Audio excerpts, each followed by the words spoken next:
Hello there, Dr. Lepora here. I hope that you are safe and you are well. Today we're going to talk about how to increase the change maturity of your organization. It's a very exciting day because we're continuing our 4-part series of transformational change.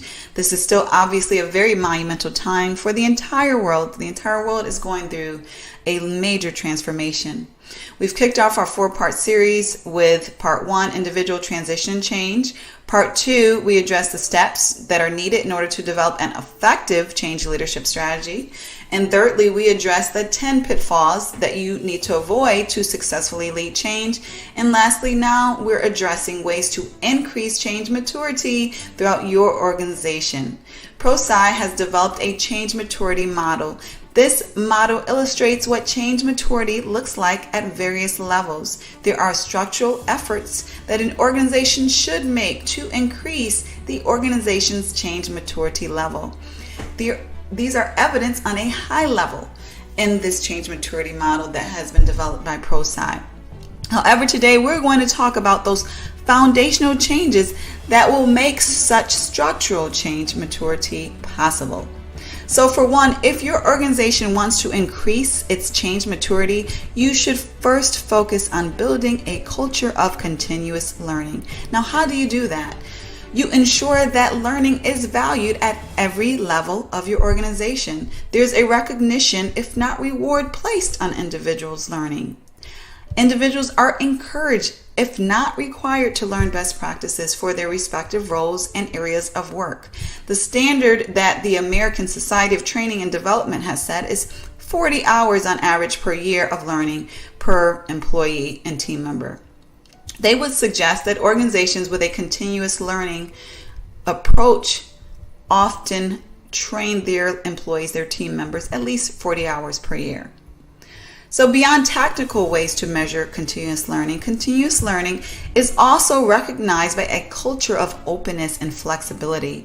In an organization dedicated to continuous learning, you will not hear, well, that's how we've always done it, so that's how we're going to do it. Or if it's not broke, there's no need to fix it.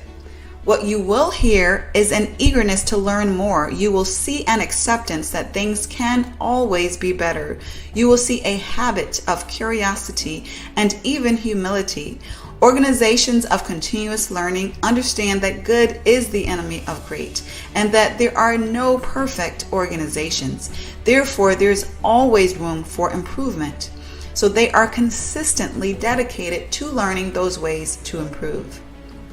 Another way to work on the foundation of change maturity is to allow risks. Change requires risk. Transformation requires even more risk. As we discussed in the last video, transformational change means doing something new. When we do something new, we are facing the unknown, a lack of predictability. If healthy and calculated risk is discouraged in your organization, then so is change. You cannot make a change happen without taking risk. In accord, you must practice forgiveness of mistakes in an organization to increase the change maturity of your organization. If your organization is not forgiving of mistakes, then your employees will be sure to do things as they have always done them. They will not take the risk because it will not be worth it for them. They will not veer outside of the safe and predictable rails that have been placed, and therefore they will shun change. When your organization is forgiving of mistakes, then your organization's members and staff will be more comfortable to take risks that they believe are in the best interest of the organization. And lastly, the next way to increase change maturity is to educate your organization regarding how transformational change efforts should be managed and led effectively. Sure, there are differences in change efforts. However, there are rigorous practices and methodologies that should be followed. There are components of change management that should be understood at every level of your organization. What your individual contributor needs to know may be different on a level from what your change agent needs to know, which is different from what your CEO needs to know. However, there is change education that is needed on every level. If you know a colleague or a friend with whom may benefit from this information, please don't hesitate to share through email or social media. To learn more about how to bring a change certification training program to your organization, feel free to click the link and reach out.